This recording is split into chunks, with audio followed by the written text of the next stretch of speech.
និយាយអំពីរឿងណាភរិយារបស់លោកនាយករដ្ឋមន្ត្រីហ៊ុនម៉ាណែតហ្នឹងឃើញគេមានកាត់តសារមួយដែលគាត់លើកឡើងអំពីណាការបដាយបដៅយុវជនខ្មែរអំពីរឿងសិលធម៌គុណធម៌រឿងសិលធម៌គុណធម៌ឃើញថាមានការផ្ទុះណាការលើកឡើងហ្នឹងមានការភ្ជាប់សម្ដីទៅដល់លោកហ៊ុនម៉ាណីដែលជាប្អូនប្រុសរបស់លោកហ៊ុនម៉ាណែតផងបើលោកហ៊ុនម៉ាណីគាត់ល្បីអារឿងបដៅយុវជនឲ្យប្រឹងរៀនដើម្បីអាចមានអនាគតល្អខណៈដែលខ្លួនឯងហ្នឹងឡើងបានតួនាទីនៅសាអ៊ូណាសាអ៊ូអញ្ចឹងគេហៅថាអយុទ្ធសាស្ត្រគិញគក់លក់ឆ្នាំស្រែងនេះគឺមេដឹកនាំគណៈបព្វជិជនហ្នឹងគឺប្រើច្រើនណាហើយប្រើហ្នឹងប្រើដោយពេលខ្លះមិនដឹងថាដឹងខ្លួនឬមិនដឹងខ្លួនយើងក៏មិនដឹងប៉ុន្តែបើសិនជាអ្នកដែលចេះខ្មាស់គេអីទិញទួចហ្នឹងក៏មិនសង់ហ៊ាននិយាយដែរពីរឿងសិលធម៌គុណធម៌ហ្នឹងណាពីរឿងសិលធម៌គុណធម៌ហ្នឹងអ្វីដែលសំខាន់មួយទៀតគឺនៅពេលដែលយើងឃើញបែបនេះខ្ញុំក៏អានទៅខ្ញុំមានអារម្មណ៍ថាមើលទៅហ្នឹងដូចមេដឹកនាំសមាជិកាគ្រួសារមេដឹកនាំគ្រួសារសម្ដេចគ្រួសារអាដាមទាំងឡាយហ្នឹងកំពុងតែលេងក្បាច់គុណមួយគេហៅចចកបង្រៀនគោឲ្យហូបអាហារបួសក្បាច់ហ្នឹងណាក្បាច់ហ្នឹងប៉ុន្តែអ្វីដែលសំខាន់យើងកុំទាន់រិះគន់ណាមេដឹកនាំដែលចេញមកនិយាយអំពីរឿងសិលធម៌គុណធម៌នៅក្នុងសង្គមខ្មែរឥឡូវតែយើងមកជជែកគ្នាថាតើមេដឹកនាំទាំងអស់ហ្នឹងស័ក្តិសមទៅនឹងការប្រើការបដាយបដៅគេនឹងទេសំណួរដែលសំខាន់មួយដែលខ្ញុំចង់សួរទៅយុវជនខ្មែរទាំងនៅក្នុងប្រទេសនៅក្រៅប្រទេសហើយបើយើងនិយាយពីយុវជនខ្មែរនៅក្នុងចលនានយោបាយគណៈបព្វប្រឆាំងយើងមិនបាច់និយាយទេគេថាពួកហ្នឹងមិនចូលចិត្តរដ្ឋាភិបាលទេរិះគន់រដ្ឋាភិបាលហើយអញ្ចឹងរដ្ឋាភិបាលសមាជិកគ្រួសាររបស់មេដឹកនាំនិយាយស្អីក៏មិនត្រូវដែរប៉ុន្តែឥឡូវខ្ញុំទៅសួរខ្ញុំចង់សួរយុវជនបងប្អូនដែលកំពុងតែស្ដាប់ខ្ញុំផ្ទាល់នេះហើយអាចមានកូនមានអីឆ្លៀតសួរតិចមកណាមានក្មួយមានកូនណាដាំអ្នកណាមើលកំពុងមើលខ្ញុំ300-400នាក់នេះខ្ញុំចង់ផ្ដាំទៅសួរក្មួយក៏បានសួរកូនខ្លួនឯងក៏បានសួរប្អូនខ្លួនឯងក៏បានសួរមើលថាតើរាល់ថ្ងៃហ្នឹងក្មួយប្អូនហ្នឹងរៀនមេរៀនសិលធម៌រៀនមេរៀនគុណធម៌ពីមេដឹកនាំកម្ពុជាហ្នឹងបានអីខ្លះសួរមើលថាគេបានរៀនអីខ្លះពីមេរៀនសិលធម៌មេរៀនគុណធម៌ហ្នឹងហើយស្គាល់ពាក្យហ្នឹងច្បាស់ទេចង់ឆ្លៀតសួរមើលយើងចង់តេស្តមើលចំណេះដឹងយុវជនយើងបាទតើពួកគាត់ហ្នឹងបានរៀនអីខ្លះណាឲ្យសួរឲ្យត្រង់ចេះបដ ாய் សួរថាបានរៀនមេរៀនសិលធម៌គុណធម៌ពីប្រធានព្រឹទ្ធសភាអីខ្លះបានរៀនមេរៀនសិលធម៌គុណធម៌ពីណាលោកនាយករដ្ឋមន្ត្រីហ៊ុនម៉ាណែតហ្នឹងបានអីខ្លះបានរៀនមេរៀនសិលធម៌ពីលោកហ៊ុនម៉ាណីដែលគេល្បីថាជាបរិះរីករាយបំផុតនៅក្នុងប្រទេសកម្ពុជាហ្នឹងបានអីខ្លះអាខំមនុស្សស្រីណាហ្នឹងគេហៅមេរៀនសិលធម៌ដែរទេអាជេគេនៅលើវេទិកាណាហៅគេអាមឹងមីនេះមីនោះអានេះអានោះហ្នឹងអាហ្នឹងមេរៀនសិលធម៌នៅក្នុងមេរៀនទីប្រមាណអាហ្នឹងណាអាហ្នឹងយើងមិនទាន់និយាយអំពីរបៀបនៅក្នុងការដឹកនាំផងណាយើងមិនទាន់និយាយអំពីរបៀបនៅក្នុងការដឹកនាំផងឥឡូវខ្ញុំនាំបងប្អូនមកឆ្លុះប្រចាំចេះថាតើពួកគាត់ណាមេដឹកនាំគ្រួសារសម្ដេចទាំងឡាយគ្រួសារឯកឧត្តមលោកជំទាវទាំងឡាយហ្នឹងគួរតែមានមុខមកនិយាយរឿងសិលធម៌គុណធម៌ដែរឬទេតាមរយៈរបៀបនៅក្នុងការគ្រប់គ្រងដឹកនាំជាតិរាល់ថ្ងៃនេះណាបើយើងពិនិត្យមើលចេះយើងពិនិត្យមើលแล้วយើងនិយាយចំទៅនឹងអ្វីដែលជាការលើកឡើងរបស់លោកជំទាវភរិយារបស់លោកនាយករដ្ឋមន្ត្រីហ៊ុនម៉ាណែតទៅចុះក៏ប៉ុន្តែអ្វីដែលសំខាន់ណារដ្ឋាភិបាលដែលស្វាមីរបស់ខ្លួនកំពុងដឹកនាំរាល់ថ្ងៃនេះអត់បានពង្រឹងវិស័យសុខាភិបាលទេសំទោសវិស័យសុខាភិបាលរបស់កម្ពុជាអត់ពង្រឹងទេប៉ុន្តែទៅបង្កើតក្រុមគ្រូពេទ្យស្ម័គ្រចិត្តធីតាណានោះក្រុមគ្រូពេទ្យស្ម័គ្រចិត្តសម្ដេចដៃជោហៅកាត់ថាក្រុមគ្រូពេទ្យស្ម័គ្រចិត្តធីតាគណៈដែលប្តីរបស់ខ្លួនជានាយករដ្ឋមន្ត្រីមានអំណាចគ្រប់គ្រាន់នៅក្នុងការធ្វើកំណែតម្រង់វិស័យសុខាភិបាលឃើញទេ ហើយបើថាទៅជួយពលរដ្ឋហ្នឹងទៅជួយតែលក្ខណៈបុគ្គលមួយទេដើម្បីថតបង្ហាញតែខ្លួនឯងហ្នឹងមានចិត្តមេត្តាធម៌ណាបៃតាមេត្តាចិត្តធម៌អីចឹងទៅបកគោប្រកាសអួតគេអួតឯងចឹងទៅចុះពលរដ្ឋដែលមិនត្រូវបានគេថតដាក់បង្ហោះនៅក្នុង Facebook ហ្នឹងគ្នាឈឺស្លាប់ដោយជំងឺអ្នកខ្លះជំងឺសាមញ្ញទេមិនក៏មិនគិតរឿងហ្នឹងផងបើកាលមិនទាន់ឆ្លោះជាមួយថៃហ្នឹងនិយាយពីអ្នកធូធាខ្មែរហ្នឹងណាស្ពាយលុយតំក្រុងហើយទៅឲ្យពេទ្យថៃគេឌីលផងណាឲ្យលុយគេឌីលទៀតណាពួកថៃហ្នឹងស្រាប់ហើយអាចរឹកមាក់ងាយគេហ្នឹងគឺនៅក្នុងសន្តានពួកថៃហើយអញ្ចឹងទោះបីគេឌីលគេមើងងាយអីទិញទួយក៏ដោយគឺស្ពាយលុយទៅហើយខណៈដែលរដ្ឋាភិបាលអតីតនាយករដ្ឋមន្ត្រីហ៊ុនសែនមកដល់ឥឡូវនេះរដ្ឋាភិបាលកូនគឺលោកហ៊ុនម៉ាណែតហ្នឹងមិនទាន់ឃើញមានយុទ្ធសាស្ត្រមិនទាន់ឃើញមានផែនការធ្វើកំណែតម្រង់ស៊ីជម្រៅវិស័យសុខាភិបាលកម្ពុជានៅឡើយទេគ្រូពេទ្យខ្លះសម្ដីដូចជាអាចនឹងកថាឈឺលំមទៅដល់ពេទ្យជេហ្នឹងគឺឈឺថែមធ្ងន់ជាងហ្នឹងទៀតមិនមែនឈឺត្រឹមតែអ្នកជំងឺឈឺដោយទាំងអាណាឪពុកម្ដាយបងប្អូនសាច់ញាតិដែលទៅមើលថែហ្នឹងទៀតណាអ្នកដែលឆ្លងកាត់ពេទ្យរដ្ឋហ្នឹងដឹងហើយលើកលែងតែឯងមានលុយមកបាច់ទៅដល់ហុចឲ្យទេបើថាក្រីក្រហ្នឹងឃើញឃើញពេទ្យសម្លឹងមុខហ្នឹងណាភ័យបាត់ហើយមិនទាន់បានព្យាបាលផងមិនក៏មិនទៅធ្វើកំណែតម្រង់អាហ្នឹងមកបង្រៀនមេរៀនសិលធម៌គុណធម៌ស្អីបង្កើតស្ថាប័នមួយដែលប្រកួតប្រជែងជាមួយនឹងក្រសួងជាតិក្រសួងសុខាភិបាលដែលជាសេនាធិការជាតិជាក្រសួងជាតិដែលទទួលខុសត្រូវទៅលើប្រព័ន្ធសុខាភិបាលទាំងមូលមិនព្រមទៅពង្រឹងមន្ទីរពេទ្យមិនព្រមទៅពង្រឹងការគ្រប់គ្រងកាត់បន្ថយអំពើពុករលួយនៅក្នុងវិស័យសុខាភិបាលណាកាត់បន្ថយអាពេទ្យឯកជនដែលធ្វើការរដ្ឋហ្នឹងបើថាចូលពេទ្យឯកជនព្យាបាលចូលពេទ្យរដ្ឋព្យាបាលធ្វើឡែខេះអាហ្នឹងគេហៅគុណធម៌ហើយទៅបង្កើតក្រុមគ្រូពេទ្យស្ម័គ្រចិត្តខណៈដែលខ្លួនឯងកំពុងតែដឹកនាំអំណាចក្រុមគ្រូពេទ្យស្ម័គ្រចិត្តក្រុមអីណានេះរបៀបជាអង្គការក្រៅរដ្ឋាភិបាលទៅអញ្ចឹងមនុស្សសាមញ្ញធម្មតាដែលគ្មានសម្រាប់អ្នកដែលមិនមានអំណាចរដ្ឋទៅគេចង់ធ្វើកិច្ចការងារហ្នឹងគេបង្កើតពេទ្យជាអង្គការជាអីទៅដែលខ្លួនឯងជាអ្នកដឹកនាំរដ្ឋមិនក៏មិនទៅពង្រឹងវិស័យសុខាភិបាលមិនមកបង្កើតគ្រូពេទ្យស្ម័គ្រចិត្តស្អីដែរអាហ្នឹងមួយទៅអាហ្នឹងមេរៀនគុណធម៌អាហ្នឹងមេរៀនគុណធម៌ដែលយុវជនកំពុងតែស្ដាប់ឬក៏នេះហ្នឹងកំពុងតែគិតមើលហ្នឹងតើវាជារឿងត្រឹមត្រូវទេដែលខ្លួនឯងជានាយករដ្ឋមន្ត្រីណាមានអំណាចគឺអតីតនាយករដ្ឋមន្ត្រីមានអំណាចមិនពង្រឹងវិស័យសុខាភិបាលទៅពង្រឹងទៅបង្កើតក្រុមគ្រូពេទ្យស្ម័គ្រចិត្តដាក់ឈ្មោះខ្លួនឯងអាហ្នឹងមួយទី2រឿងវិស័យយុទ្ធធម៌បើនិយាយពីរឿងយុទ្ធធម៌នៅកម្ពុជាហ្នឹងគឺគេស្ដាប់ទៅគឺខ្លាចហ្មងណាវាខ្លាចហ្មងវាដូចអត់មានយុទ្ធធម៌សោះហ្មងគឺយុទ្ធធម៌ហ្នឹងគឺសម្រាប់ design មកហ្នឹងគឺសម្រាប់តែអ្នកមានណាបើថាអត់មានលុយទេគឺមិនអាចរកយុទ្ធធម៌បានទេហើយអានេះគឺខុសពីប្រទេសកុម្មុយនីសទោះបីជាគេមិនអោយពលរដ្ឋនិយាយរឿងកិច្ចការងារនយោបាយរិះគន់បកកុម្មុយនីសក៏ដោយប៉ុន្តែគេរក្សាយុទ្ធធម៌ឲ្យពលរដ្ឋគេដល់ឯងវិញគ្មានសោះហ្មងមិនដឹងថាកាត់សេចក្តីយ៉ាងម៉េច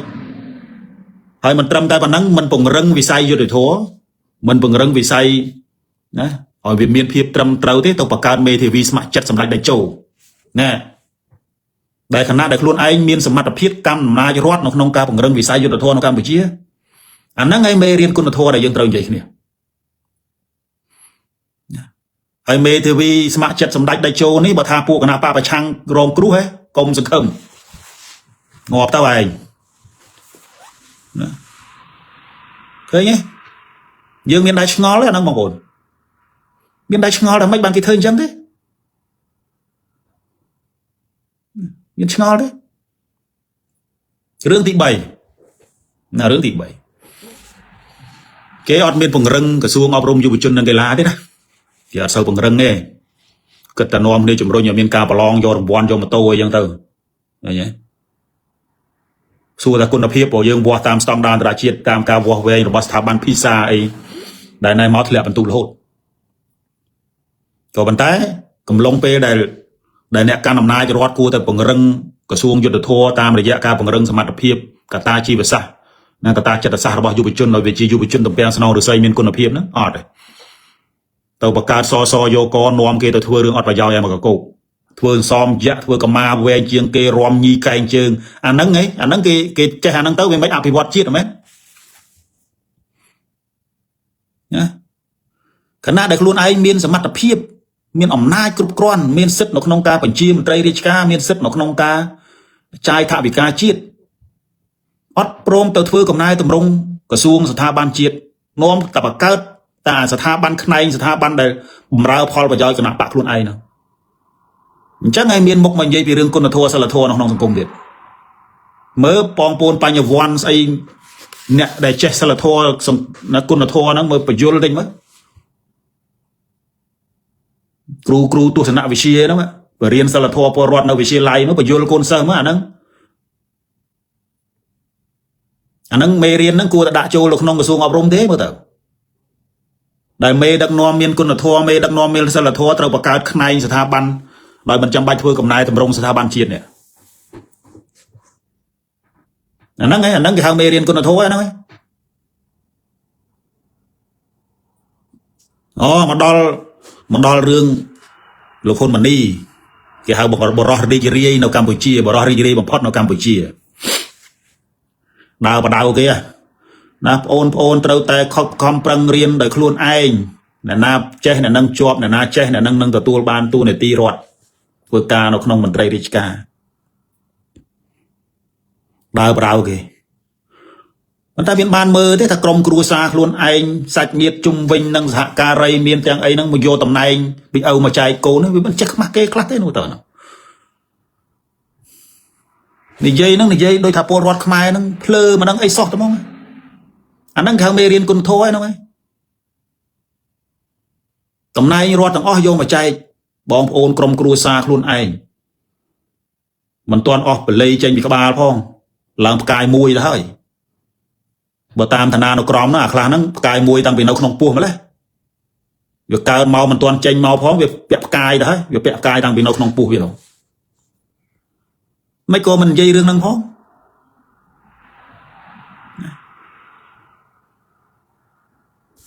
អាហ្នឹងរឿងទៅបដៅយុវជនអាហ្នឹងមេរៀនហ្នឹងមេរៀនគុណធម៌មែន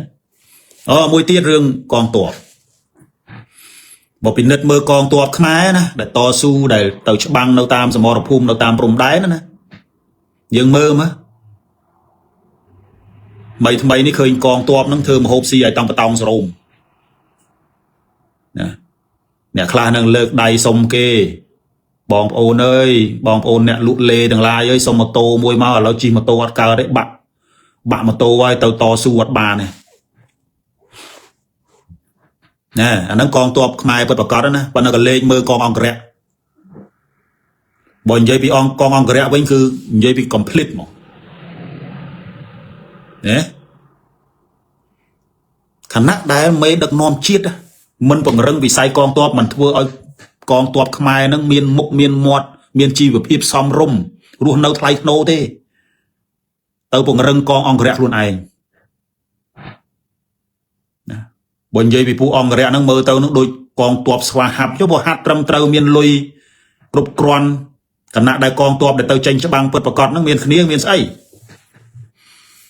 ស្រាសស្រាថ្នាំហ្នឹងនឹងមេនឹងកັບលុយគ្នាប៉ុន្តែឥឡូវឃើញបើតាមធនាគារទៅរៀងគ្រាន់បើបន្តិចបើកាលបើតាមមេតបវិញស្ពាយលុយទៅក្រុងហ៊ានទេ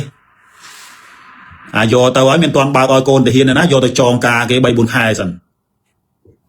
អាហ្នឹងកងទ័ពដឹងខ្លួនឯងហើយមិនបាច់ខ្ញុំនិយាយទេអាហ្នឹងដឹងខ្លួនទេព្រោះរងគ្រោះខ្លួនឯងផ្ទាល់បើឥឡូវបើតាមធនាគារអញ្ចឹងវាជាដាច់មុខរបរប្រពន្ធមេតបខ្លះ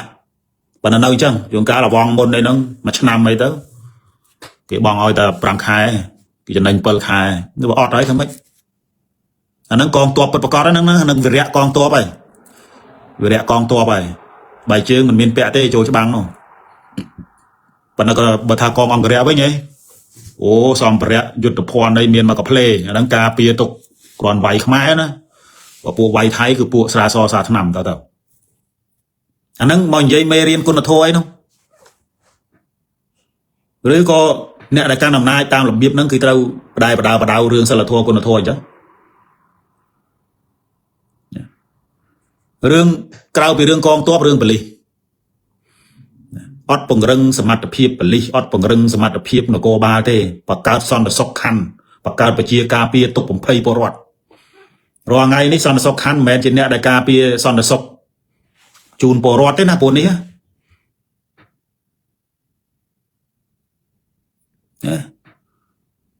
แมนกาเปียซอนสกปรอดได้ปรอดลือแต่ซอนสกคัน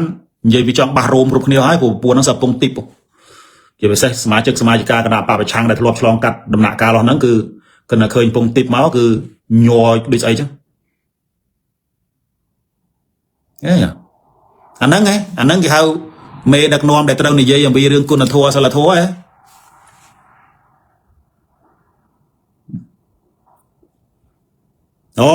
กรมประกาศกรมซาปอร์เมียนแต่ตองเรื่องซาปอร์เมียนซาปอร์เมียนตรมเต้าทรายดับใบอ้อยปอรอดสดับบ้านตัวโยปอร์เมียนปัดไอ้นะเนี่ยซาปอร์เมียนเมียนไปชีวิตนะใบเกยประดังเกยติดที่อ้อยนะบัดหมดเกยดังเกยจับเกยดักกุกอ้อยดอกไปตกไอ้ตกสระปัวซาปอร์เมียน500นะแล้วดำนางเนี่ยซาปอร์เมียนบ่ทำไม่ได้ยอมเจอนึกเคยทำไม่ได้เลิกภัยมันหนักเลิกซานมันเทียนในเตาเชียประเทียนสะปอนใส่ซาปอร์เมียนในเกยน้องใบไอ้คอยมันหนักใส่น้องดาวเจงเต้าเอ้เด็กเมียนบานกาใส่เท่เอาภัยมันหนักลางเป็นเต้าน้องนึกดำนางเนี่ยซาปอร์เมียนนะปิดระบบกัมพูชีอ่ะดอกซานบนเทือนเลยนะใบเนี่ยบองโอนกันนะคือใบเนี่ยบองโอนลางปล่อยเต้าบอมนี้ลางรอยลางตลอดรอนไตรกระทรวงซาปอร์เมียนว่าพวกเมียนบานกายได้รอนไตรรอนไหนเอาภัยมันหนักเธอรอนไตรกระทรวงปาซาปอร์เมียนเต้าให้เอาซานบนเทือนเธอประเทียนสมปอนเนี่ยกระสายไอ้เนาะตัวนาทีพอหอยมันหนักเนาะนะให้โอนทัวร์cáiมวยtiềnนั่นคือนะกรุบกรองตัวเชียเต้าบทจรลันจังให้เต้าไอ้เต้าจังปล่อยเต้าเมียนอะไรคนเด้แล้วเนาะเลิกภัยมันหนักเต้าจะรอนไตรกระทรวงซาปอร์เมียนบอกเมียนอาคาเด้จะมือเว็บไซต์ปอร์เมียนปิดเอาเยอะสนับเนี่ยแค่ล้วนไอ้การนำหน้าเมียนสมัติเพียบนองกากายต่ำรงวิสัยซาปอร์เมียนตกเอาพวกซาปอร์เมียน500ออกลกไอ้เป็นนั่งต่างดาวสมรสนั่นนี่สมรสเนี่ยนู่เจขบาลไปนะดาวเธอซีอันนี้เธอซีอันนู่เนี่ยอันนั้นไงแต่เรามาเยเรื่องเมเรียนกุนโทเมเรียนสลัดโทจมวยน้องอยู่ไปจนอยู่นอนทำไมอันนั้นตรัวได้นะตรัวฮะหนูเมียนชาวนาเทียได้เต้าปิดนัดเมื่อราชนาสมปองในการดักน้อมเต้าเมียนชาวนะได้ดักน้อมจังอ่ะอันนี้เดี๋ยวสำหรับช่องcái hào thái chia ខ្លួនឯងជាចចកប៉ុន្តែដើរបង្រៀនគេឲ្យហូបអាហារបួសអីក៏ចេះម្លេះបើសិនជាក្នុងករណីគ្រាន់មនុស្សនឹងចេះខ្មាស់តែបន្តិចចេះខ្មាស់អៀនចេះអៀនសម្ដីខ្លួនឯងតែបន្តិច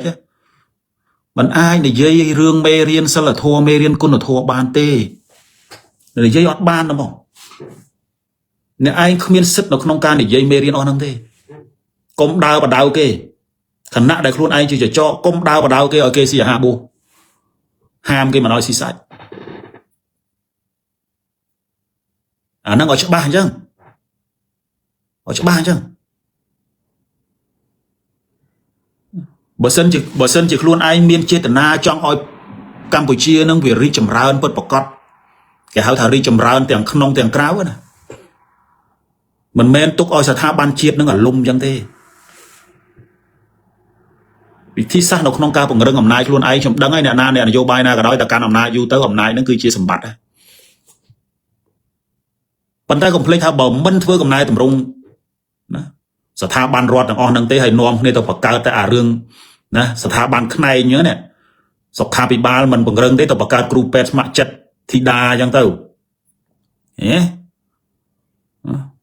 វិស័យយុទ្ធធម៌មិនប្រឹងពង្រឹងទេទៅបង្កើតក្រុមមេធាវីស្ម័គ្រចិត្តសម្ដេចតេជោអញ្ចឹងទៅវាអត់ម៉េចធ្វើអញ្ចឹងមកគេមិនដឹងឯនោះប៉ុន្តែពលរដ្ឋទៅនិយាយទៅពលរដ្ឋខ្មែរអត់ដឹងមែននោះតាមមិនស្រួលហ្នឹងមេដាមានគុណបៃតាមានគុណនោះហើយដោះស្រាយបានតែមួយហ្នឹងចុះអ្នកផ្សេងទៀតគិតមិនពលរដ្ឋដែលមាននិន្នាការមិនគ្រប់គ្រងរដ្ឋាភិបាលពេលឈឺទៅពឹងគ្រូពេទ្យធីតានឹងបានទេតែដឹងប្រវត្តិទៅហ្នឹងអាចអាចារ្យនៅក្រោមហ្នឹងប្លុកជាប់អស់ឈឺទៅឯងលេប៉ារ៉ាហ្នឹងទៅ chẳng hái mọi dây rương mê riêng sao là thua con là thua không mới bao nhiêu quan đại chấm niên khang tu sanh bị chia riêng mê riêng sao là thua con là thua mà nó cái dây chắc ấy mấy nó sao là thua bao mê đang nóm á con là thua bao mê đang nóm cái thời chắc này nữa cái thời chắc này cái phơi oi cái xuông sau khai ba sáu cái bạc cao crupe smart chất đại đại châu chứ cái thời oi bị say nè vô để thua sáu cái bạc cao crom mê thời vi smart chất chắc này nó anh nó con là thua po mê được nó mê mấy nó nếu là cru đại chia nè căn cái nạp bạc bị chôn mới chui bị chôn mới nó mê riêng nó mới cua tầm riêng sơ giống mấy nó hay nè đại nông trong tu này ti nó cua ta miên mục mọi dây rừng con là thua đấy Bicharana bà tha luôn ai chỉ cho thế không đa bằng riêng cái oxy giả hạ bùa nè không thơ con bà hàng đàn ông hôm nay đa tesna cao càng nghiêm thưa nâng thiên là bọt tivi và ban thật ta nấu sọc hai đấy bàn chia tay tạ này vô ròm trai hôn sai đại chia bậc thiênประสบភាពbài cho bón ní từ thua đầm na đợi ật riêng túcนะtừ tu sanh tịchนะสมปอนไม่ไตรเพียบជាមួយនឹងប្រទេសចិនកាលពីថ្ងៃទី25 27កាលពីម្សិលមិញនេះអញ្ជើញត្រឡប់មកវិញពីម្សិលមិញដល់ឃើញណាហើយនៅក្នុងហ្នឹងគឺអ្វីដែលយើងសង្កេតឃើញហ្នឹងគឺណាគណៈប្រតិភូដែលទៅជាមួយហ្នឹងមានកូនប្រុសណារបស់ប្រធានប្រសិទ្ធភាពហ្នឹងពីររូបទី1គឺបរោះរីករាយជាងគេបំផុតនៅកម្ពុជាហ៊ុនម៉ាណីហើយនឹងមេចារកម្មហ៊ុនម៉ាណិតណាមេចារកម្មហ៊ុនម៉ាណិតទៅអបដំណើរឪពុកណាទី1ទី2ក៏ឃើញមានរដ្ឋមន្ត្រីក្រសួងការពារជាតិហើយនឹងឪពុកណាទៅក្រសួងការបរទេសហើយនឹងប៉ុន្តែអ្វីដែលសំខាន់ហ្នឹងគឺឃើញខាងគណៈបកប្រឆាំងក្រៅប្រទេសហ្នឹងថាអូហ៊ុនសែនទៅចិនហ្នឹងទៅសុំលុយចិនទៀតហើយអស់លុយចាយហ្នឹងមើលទៅចឹងខ្ញុំមិនគ្រប់គ្រងទៅលើគំនិតហ្នឹងទេខ្ញុំបដិសេធទៅលើគំនិតហ្នឹងដោយសារតែបើនិយាយទៅពីរឿងការផ្ដោះប្ដូរពាណិជ្ជកម្មទៅនិយាយពីរឿងលុយកាក់ហ្នឹងគឺវាគួរតែមានវត្តមានរបស់ក្រសួងពាណិជ្ជកម្មណារដ្ឋមន្ត្រីស្រីនោះទៅជាមួយបើអត់ឃើញមានរដ្ឋមន្ត្រីក្រសួងពាណិជ្ជកម្មទៅទេហើយទៅហ្នឹងសិតតែតម្រង់ទៅសមេតបទៅទៀតណាសមេតបមានឪមេតបឪរបស់រដ្ឋមន្ត្រីក្រសួងការពារជាតិហើយនឹងកូនណាចឹងទៅហ្នឹងគឺសំខាន់ហ្នឹងទៅតាក់ទងរឿងសន្តិសុខតាក់ទងរឿងសន្តិសុខដោយសារតែខ្ញុំឃើញរូបភាពបែបនេះខ្ញុំក៏ព្យាយាមសិក្សាស្រាវជ្រាវវាបន្តិចមកហើយមានការខុសឆ្គង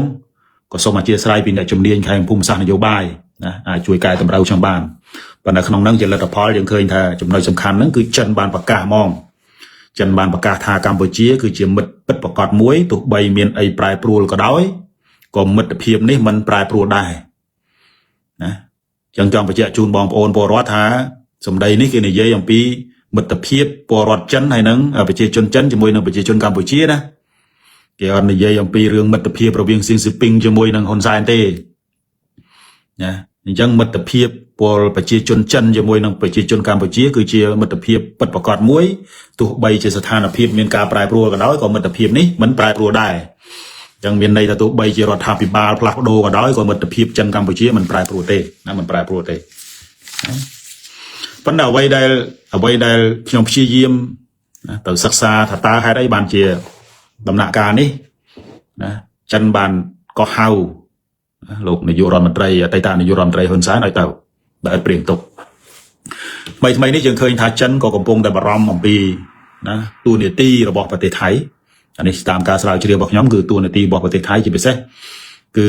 ថៃហ្នឹងគឺចាប់ផ្ដើមបន្តកិច្ចព្រមព្រៀងហើយនឹងចុះកិច្ចព្រមព្រៀងថ្មីណាចុះកិច្ចព្រមព្រៀងថ្មីជាមួយនឹងសហរដ្ឋអាមេរិកដែលធ្វើឲ្យសហរដ្ឋអាមេរិកបារម្ភឥឡូវយើងមើលកិច្ចព្រមព្រៀងទី1គេហៅកិច្ចព្រមព្រៀងអាមេរិក Indo-Pacific Command គេហៅ US Indo-Pacific Command ណាដែលយើងហៅតាមភាសាកាត់គេហៅ US Indo-PACOM កិច្ចព្រមព្រៀងមួយនេះគឺធ្វើឡើងថ្មីនេះទេគឺធ្វើកាលពីខែមីនាប្រហែលជា3ខែមុនហើយអ្វីដែលសំខាន់ហ្នឹងគឺគណៈប្រតិភូកងទ័ពថៃមួយក្រុមហ្នឹងបានធ្វើដំណើរទៅប្រជុំ នៅហាវ៉ៃនៅប្រជុំនៅហាវ៉ៃហើយក៏សម្រេចថាមេតបម្នាក់របស់ថៃត្រូវតែមានតួនាទីនៅក្នុងគណៈកម្មការឬក៏នៅក្នុងកិច្ចព្រមព្រៀងនេះហើយត្រូវប្រចាំការនៅហាវ៉ៃនៅទីក្រុងហាវ៉ៃរបស់សហរដ្ឋអាមេរិកត្រូវប្រចាំការនៅហ្នឹងមកណាត្រូវការប្រចាំការនៅហ្នឹងអាហ្នឹងជាព្រឹត្តិការណ៍មួយដែលចិនយកចិត្តទុកដាក់ថាតើអាមេរិកហើយនិងថៃហ្នឹងកំពុងតែធ្វើអីប៉ុន្តែជាដូលដៅហ្នឹងគឺ Indo-Pacific US Indo-Pacific Command នេះគឺបង្កើតឡើងក្នុងចេតនាដើម្បីទប់ស្កាត់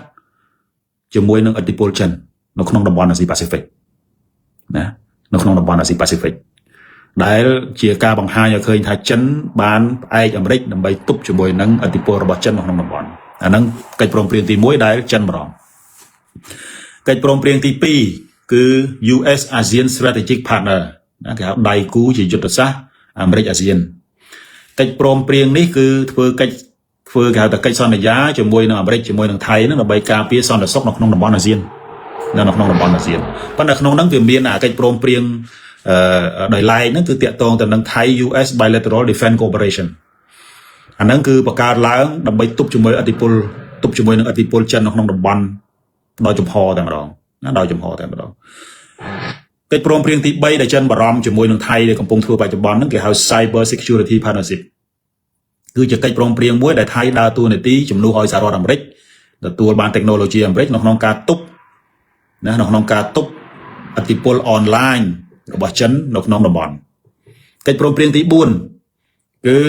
Joint Maritime Patrol ណាទប់ជាមួយនឹងឥទ្ធិពលចិននៅក្នុងផ្លូវសមុទ្រណាអញ្ចឹងកិច្ចព្រមព្រៀងទី4ទាំង4នេះបានធ្វើឲ្យភាគីចិនហ្នឹងមានការបារម្ភណាមានការបារម្ភហើយកិច្ចព្រមព្រៀងនេះគឺដោយថៃកំពុងតែប្រកាសសង្គ្រាមជាមួយចិនអញ្ចឹងណាដូចជាថៃក៏ប្រកាសសង្គ្រាមជាមួយចិនអញ្ចឹងអ្វីដែលសំខាន់យើងឃើញថានៅពេលដែលថៃចាប់ផ្ដើមចុះកិច្ចព្រមព្រៀងនេះគឺចិនក៏នៅមិនស្ងៀមដែរព្រោះនៅពេលដែលថៃចាប់ផ្ដើមបើកចំហកិច្ចព្រមព្រៀងជាមួយអាមេរិកចិនក៏អត់នៅស្ងៀមដែរអញ្ចឹងហើយយើងឃើញថាចិនបានដាក់នៅគេហៅថាមាត្រដ្ឋានមួយចំនួនចំពោះថៃនៅក្នុងរឿងហ្នឹងទី1គឺតំណែងថៃដែលនាំចូលដែលគេហៅថានាំចេញទៅប្រទេសចិនហ្នឹងតាមរយៈតំបន់គេហៅថាកិច្ចព្រមព្រៀងតំបន់ទន្លេមេគង្គហ្នឹងគឺមិនត្រូវបានបញ្ចូលប្រទេសថៃចូលនៅក្នុងហ្នឹងទេតែហ្នឹងជាទណ្ឌកម្មមួយអញ្ចឹងហើយថៃមិនចូលរួមនៅក្នុងគេហៅថាកិច្ចព្រមព្រៀងពាណិជ្ជកម្មនៅតាមគេហៅតំបន់ទន្លេមេគង្គគេហៅមេគង្គ China business partnership ណាអាហ្នឹងថៃអត់បញ្ចូលក្នុងហ្នឹងទេព្រោះក្នុងហ្នឹងវាមានចិនមានភូមាមានឡាវមានវៀតណាមមានកម្ពុជាមាន5តាមពិតវាត្រូវមាន6ព្រោះថៃវាជាប់មេគង្គដែរជាប់ទន្លេមេគង្គដែរប៉ុន្តែដោយសារតែថៃទៅចុះកិច្ចព្រមព្រៀងណាទាំង4ជាមួយសហរដ្ឋអាមេរិកនេះគឺចិនអត់ព្រមចុះកិច្ចព្រមព្រៀងចិនទន្លេមេគង្គទេណាជាទណ្ឌកម្មមួយរបស់ចិនណាទី2ដែលយើងសង្កេតឃើញដែរគឺមកដល់ពេលនេះគម្រោងរថភ្លើងលឿនលឿនដែលតភ្ជាប់ពីម៉ាឡេថៃឡាវត្រូវចិនបកកគ្មានថ្ងៃកំណត់អញ្ចឹងយើងឃើញថាឥឡូវនេះរថភ្លើងដែលរត់ចេញពីឡាវណាទៅប្រទេសចិនហ្នឹងគឺកំពុងតែដំណើរការយ៉ាងសកម្មហើយទំនិញកសិកម្មបដិធាតុដើមផលិតផលរបស់ប្រទេសឡាវហ្នឹងគឺបាននាំទៅចិនកាលពីឆ្នាំ2025នេះក៏យើងឃើញដែរថាទំនាក់ទំនងពាណិជ្ជកម្មឡាវចិនហ្នឹងគឺចាប់ផ្ដើមមានការកើនឡើងផលិតផលក្នុងស្រុកជាពិសេសវត្ថុធាតុដើមរបស់ឡាវប្រមាណ2000តោនហ្នឹងគឺត្រូវបាននាំចេញទៅប្រទេសចិនកាលពីឆ្នាំ2025ហើយអ្នកទេសចរចិនប្រមាណជា15លានអ្នកបានមកលេងនៅប្រទេសឡាវធ្វើឲ្យសេដ្ឋកិច្ចឡាវក៏មានការកើនឡើងគួរសមដែរខណៈដែលមានជនជាតិចិនតិចតួចណាស់ដែលត្រូវទៅលេងដែលបានទៅលេងនៅប្រទេសថៃតាមពិតទៅអ្នកដែលមកលេងឡាវហ្នឹងជាការលើកទឹកចិត្តរបស់រដ្ឋាភិបាលចិនណាហើយអ្នកទៅលេងថៃហ្នឹងគឺទៅស្ម័គ្រចិត្តខ្លួនឯងទេជាសេរីភាពទៅណារឿងមួយទៀតដែលយើងឃើញថាកំពុងតែរងទណ្ឌកម្មដែរហ្នឹងគឺណាគណៈកម្មការពាណិជ្ជកម្មចិនថៃដែលបង្កើតឡើងពីសម័យតាក់ស៊ីនហ្នឹងគឺត្រូវបានរំលាយចិនអត់ព្រមនិយាយជាមួយរឿងពាណិជ្ជកម្មព្រោះធម្មតាការចរចាពាណិជ្ជកម្មរវាងថៃនិងឡាវហ្នឹងត្រូវឆ្លងកាត់គណៈកម្មការពាណិជ្ជកម្មចិនថៃដែលមានឧបនាយករដ្ឋមន្ត្រីម្នាក់ណាក្នុងរចនាសម្ព័ន្ធគេថាមានឧបនាយករដ្ឋមន្ត្រីម្នាក់ធ្វើជាប្រធានក៏ប៉ុន្តែឥឡូវនេះគឺគណៈកម្មការនេះគឺត្រូវបានរំលាយព្រោះវាអត់មានត្រូវទំនាក់ទំនងពាណិជ្ជកម្មអីទេណាត្រូវទំនាក់ទំនងពាណិជ្ជកម្មចិនគឺអត់ចង់រកស៊ីជាមួយថៃទេដោយសារការទៅចុះកិច្ចព្រមព្រៀងទាំង4ដែលខ្ញុំលើកឡើងហ្នឹងគឺជាការប្រកាសសង្គ្រាមជាមួយចិនហើយចង់ធ្វើសង្គ្រាមមួយចិនហើយចង់រកស៊ីជាមួយគេស្អីទៀតណាអាហ្នឹងស្នាដៃផុសមេតបថៃហ្នឹងស្នាដៃរបស់មេតបថៃហ្នឹងព្រោះធម្មតាការចុះកិច្ចព្រមព្រៀងកម្រិតអន្តរជាតិបែបនេះវាត្រូវឆ្លងកាត់សភាណាប៉ុន្តែពួកកងទ័ពថៃវាដែលខ្វល់ជាមួយនឹងសភាអី រដ្ឋាភិបាលស៊ីវិលវាមិនខ្វល់ជាមួយទេវាគ្រប់តែស្ដាច់ទេណាវាគ្រប់តែស្ដាច់ទេហើយពួកហ្នឹងតាំងខ្លួនជាអ្នកចេះជាអ្នកស្រឡាញ់ជាតិស្នេហាជាតិប៉ុន្តែតើតាមពិតទៅសិតតែពួកជាតិនិយមជ្រុលទេពួកជាតិនិយមជ្រុលទេហើយយើងខ្មែរយើងអ្នកចិត្តខាងជាមួយនឹងពួកជាតិនិយមជ្រុលហ្នឹងតែមានការអីវាវាយយើងដើម្បីបង្ហាញទៅពលរដ្ឋថាវានឹងស្រឡាញ់ជាតិណាប៉ុន្តែបើយើងនិយាយក្នុងកម្រិតនយោបាយអន្តរជាតិពួកនេះរៀងណាភ្លើទេយើងប្រើពាក្យអញ្ចឹងទៅបើយើងក៏សំណាងដែរណាពលរដ្ឋប្រទេសខ្មែរហ្នឹងក៏សំណាងដែរនៅពេលដែលពួកហ្នឹងវាធ្វើអញ្ចឹងទៅប៉ុន្តែគិតថាសំណាងគ្រោះនៅក្នុងសំណាងនៅក្នុងគ្រោះអញ្ចឹងធម្មតាណាប៉ុន្តែគិតថាឥឡូវហ្នឹងយើងឃើញថាចិនក៏ទប់ជាមួយនឹងថៃហ្នឹងដែរហើយអ្វីដែលសំខាន់មួយទៀតហ្នឹងគឺការទប់ជាមួយថៃហ្នឹងគឺ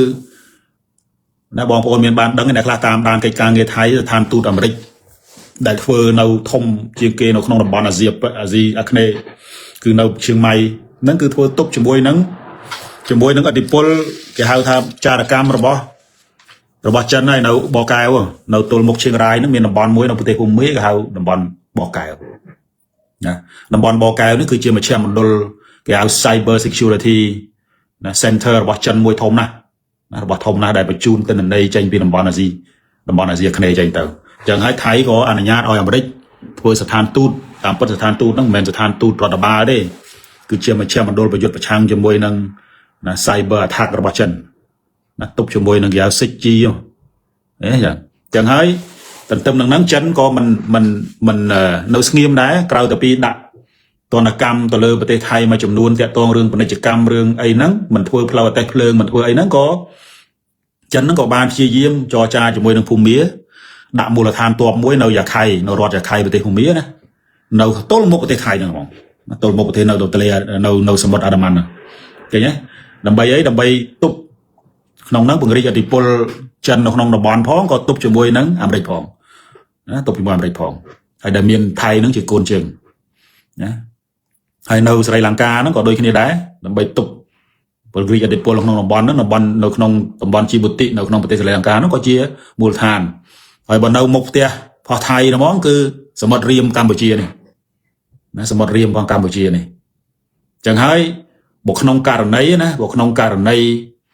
មានសង្គ្រាមឬក៏ការកើតឡើងរវាងសង្គ្រាមរវាងចិននិងអាមេរិកកើតឡើងណាបើសិនជាក្នុងករណីចិនត្រូវបានកំណត់ថាថៃគឺជាសម្ព័ន្ធមិត្តដែលធ្វើឲ្យមានគ្រោះថ្នាក់ទៅដល់ប្រទេសសម្ព័ន្ធមិត្តនៅក្នុងតំបន់ Indo-Pacific របស់ចិនណាគឺថៃគឺជាប្រទេសគោលដៅដែលត្រូវប្លង់ដាក់មុនគេណារ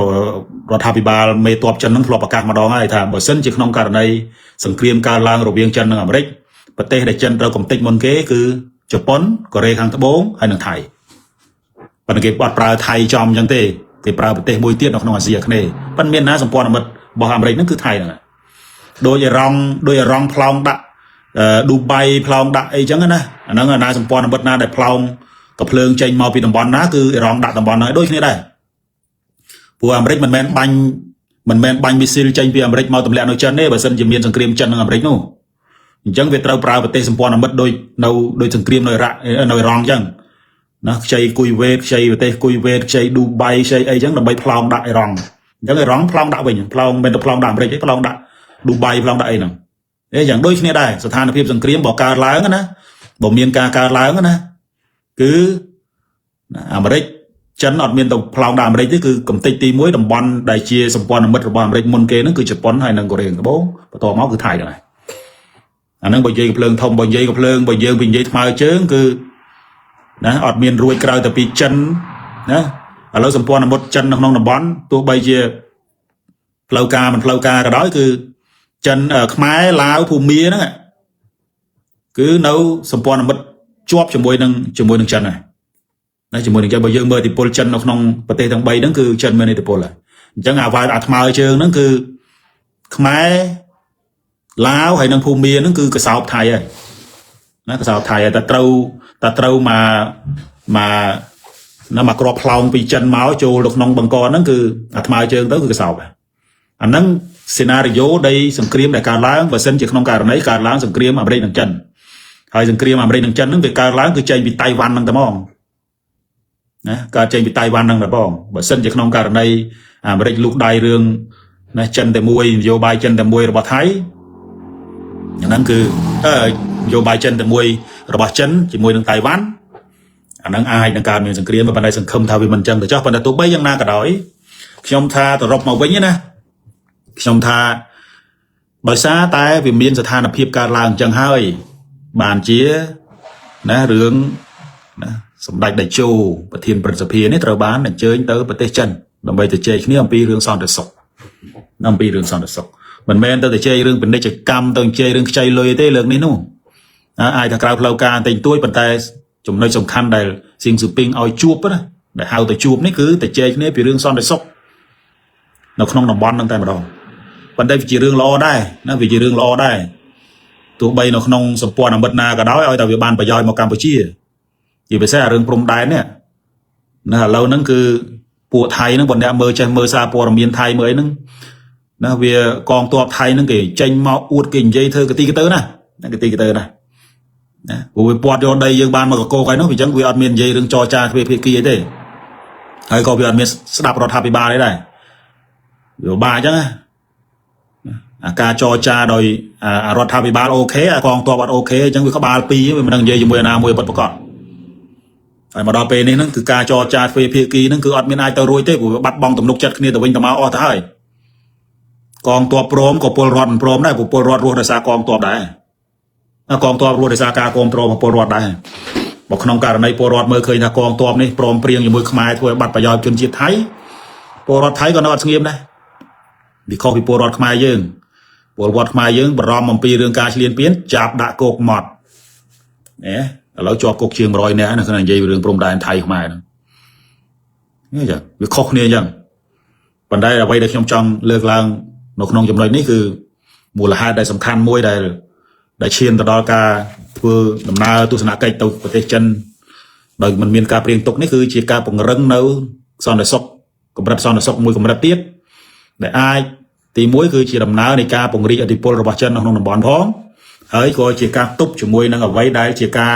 ปลายปลัวในตำแหน่งตำน้องระเบียงไทยนั่งเอาได้พอเห็นไหมเราไปได้ไทยบ่จมเพียนมาจมเพียนการแต่มีพิบสนัดให้ปกอยมีการบารมแต่โตแต่นังซอนในซอกระบาดจันของนบอลจันก็ตระบอกจำเพียนมาจำเพียนมาต่อตัวที่ได้จังโยกมานั่งเตาบหายนะเราในไทยนั่งกับปงแต่เจเนี่ยวอลเลย